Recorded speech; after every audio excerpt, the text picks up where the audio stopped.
গোলাম মাওলা রনি, আপনার কোনো বিকল্প নেই। এই শব্দটা কিংবা এই যে লাইনটা আমি পড়েছি সেটি আওয়ামী লীগ আমলে আসলে আওয়ামী লীগের নেতাকর্মী থেকে শুরু করে নানান শ্রেণী পেশার প্রতিনিধি কিংবা ব্যবসায়ীরা অনবরত উচ্চারণ করেছেন দীর্ঘ প্রায় 16-17 বছর, এবং এই যে কোনো বিকল্প নেই সেই বিকল্প কিন্তু আমরা দেখতে পেয়েছি। এবং গতকালকের এই রায়ের মধ্য দিয়ে আসলে আমরা বুঝতে পারলাম যে কেউ যদি নিজেকে কোনো বিকল্পের ঊর্ধ্বে ভাবেন সেক্ষেত্রে তার পরিণতিটা কি হয়।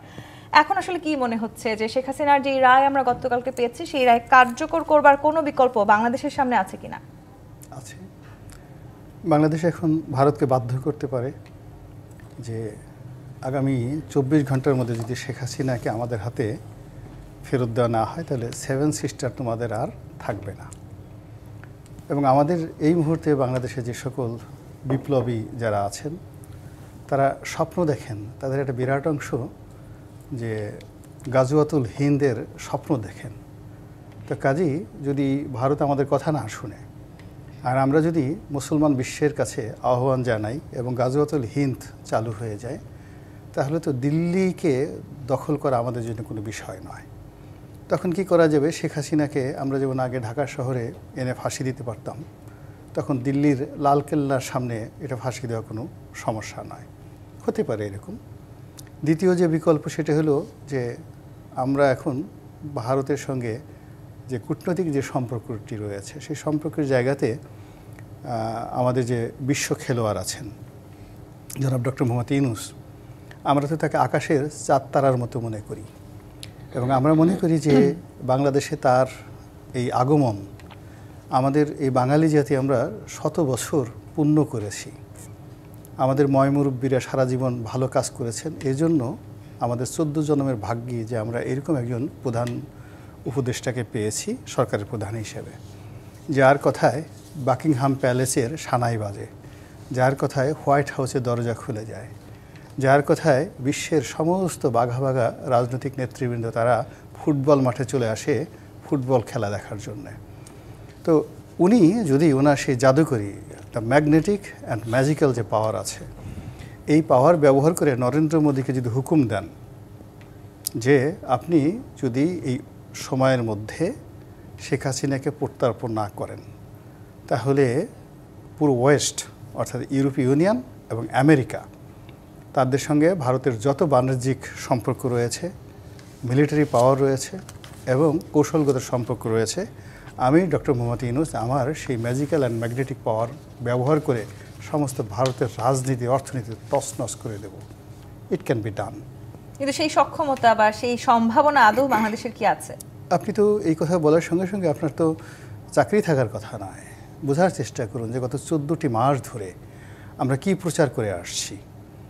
বিলিয়ন বিলিয়ন ডলার বাংলাদেশে ইনভেস্টমেন্ট আসবে, বাংলাদেশ এর এই উন্নয়ন দেখার জন্য সারা পৃথিবী থেকে লোক আসবে। আমরা কি কথা বলিনি যে আমরা আগামীতে ফেব্রুয়ারি মাসে যে নির্বাচনটি করতে যাচ্ছি এটি হবে পৃথিবীর সর্বকালের সেরা একটি নির্বাচন। অবাক বিস্ময়ে সারা দুনিয়া তাকিয়ে দেখবে যে বাংলাদেশের ইন্টারিম গভর্নমেন্ট বিশ্ব কাঁপানো দুনিয়া কাঁপানো একটি নির্বাচন করেছে এবং এই নির্বাচন অতীতে কেউ কখনো করেনি, আর এরকম নির্বাচন আগামীতে ভবিষ্যতে কেউ কিছু করতে পারবে না। ফলে আপনি চিন্তা করুন যত দ্রুততার সঙ্গে এবং যত ম্যাটিকুলাসলি এবং প্রফেশনালি এই শেখ হাসিনার বিচার কার্যটা হলো। আপনি কি গত 100 বছরে এত সুন্দর বিচার দেখেছেন কোথাও যে এত অল্প সময়ের মধ্যে যার রাজনৈতিক career almost more than 50 years, যার শাসন ক্ষমতা সরাসরি প্রধানমন্ত্রী হিসেবে বৈধভাবে হোক অবৈধভাবে হোক এ রাষ্ট্রের ডক্টর মোহাম্মদ ইউনূস যে চেয়ারে বসে আছেন 14 মাস, সেই চেয়ারে তিনি অ্যাটলিস্ট 21 বছর বসে আছেন। সেই মানুষটিকে 14 মাসের মাথায় ফাঁসির আসামিতে ঝুলিয়ে দিয়েছেন। এইরকম কোনো ঘটনা পৃথিবীতে কখনো দেখেছেন? দেখেননি। তো কাজেই it's a magical power of doctor Mohammad Yunus. কাজেই তার সেই ম্যাজিক্যাল পাওয়ার দিয়ে ডক্টর মোহাম্মদ ইউনূসের সেই ম্যাজিক্যাল পাওয়ার দিয়ে তিনি শেখ হাসিনার যে পরবর্তী ডেস্টিনেশনটা কোথায় নিয়ে যাবেন ওটা কল্পনা করার মতো বুদ্ধি আমার বা জনাবা রুমিন ফারহানা বা আমার ভাই যিনি আছেন আমরা এখনও ওই ট্যালেন্টের জায়গায় যেতে পারিনি। আমরা এখনও পর্যন্ত যেটা আছি যে এই সকালে দেখি সূর্য ওঠে, বিকেলে সূর্য অস্ত যায়, মাঝে মধ্যে আকাশে মেঘমালা, আকাশে কোন গাছে কোন পাখি ডাকে, এগুলো নিয়ে আমাদের জ্ঞান বুদ্ধি সীমাবদ্ধ। আমরা ওই ডক্টর মোহাম্মদ ইউনূসের যে মারিফতি যে শক্তি, সেই শক্তি সম্পর্কে আমরা এখনও আন্দাজ করতে পারিনি। ফলে কাজেই আমরা অবাক বিষয় দেখছি, রায় হয়ে গেছে এবং আওয়ামী লীগের যারা লোকজন আছে তারা এতদিন যে বড় বড় কথাবার্তা বলতেন, তাদের মাথার উপর বাস পড়েছে, বাস মানে ঠাড়া পড়েছে, এবং আগামীতে দেখবেন যে কোনোদিন আওয়ামী লীগ আর জীবনে এই বড় কথা বলতে পারবে না। এই জি, যে অবস্থা, এই যে আসলে আওয়ামী লীগের এক ধরনের নৈতিকতার জায়গাটিতে তারা আসলে অনেকটাই হয়তো নিচের দিকে নেমে যাচ্ছে, কিংবা রাজনৈতিকভাবে তারা অনেকটাই নৈতিকতার কথা তারা ভয় পেয়েছে, ভঙ্গুর অবস্থায় আসলে আওয়ামী লীগ চলে যাচ্ছে কিনা সেটি নিয়েও তো এক ধরনের বড় প্রশ্ন আসছে। হ্যাঁ, যেতে পারে। এর কারণ হলো আগে তারা সারা জীবন মানুষকে ভয় দেখাতো, আমাদের অনেক ক্ষমতা, আমরা একে যাকে বলা হয় গুম করতে পারি, একে ক্রস ফায়ার ফেলতে পারি, হেলিকপ্টার থেকে গুলি করতে পারি, ইত্যাদি ইত্যাদি ঘটনা।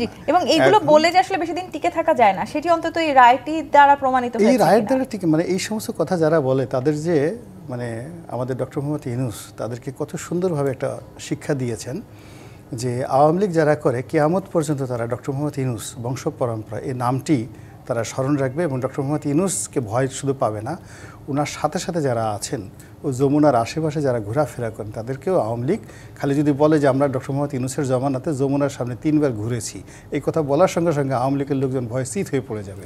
জি, ডক্টর